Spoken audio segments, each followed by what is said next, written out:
बिस्मिल्लाहिर्रहमानिर्रहीम। अस्सलाम वालेकुम। देसी ब्यूटी टिप्स में खुश आमदीद।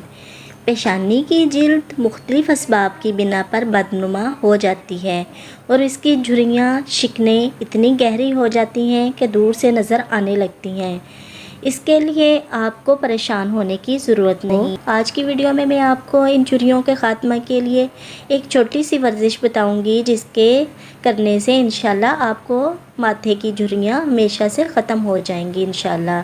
तो चलिए शुरू करते हैं, मगर इससे पहले आपसे एक छोटी सी रिक्वेस्ट है। अगर आपने अभी तक मेरा चैनल सब्सक्राइब नहीं किया तो सब्सक्राइब कर लें और बेल आइकन को दबा दें, और ताकि मुफीद और मालूमाती वीडियोज़ आप तक बआसानी पहुँच सकें। पेशानी की शिकने और झुर्रियाँ ख़त्म करने के लिए आपने करना ये है कि अपने सीधे हाथ की 4 उंगलियों को पेशानी पर रखकर जिल्द को आगे पीछे हरकत दें। रगड़ना या खुरचना बिल्कुल भी नहीं है। सिर्फ पेशानी की खाल को आगे पीछे ले जाएं। रोज़ाना रात को सोते वक्त जब आप लेट जाएं तो गिनकर 100 बार ऐसा करें, यानी जिल्द को आगे पीछे करेंगे तो ये एक बार हो गया। ऐसे ही 100 बार कर लिया करें। इंशाल्लाह 1 महीने के अंदर आपके माथे की झुर्रियाँ और शिकने ऐसे ख़त्म होंगी जैसे कभी थी ही नहीं।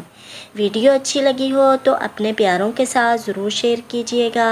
इजाज़त चाहती हूँ, एक नई वीडियो के साथ हाज़िर होंगी। अल्लाह हाफिज़।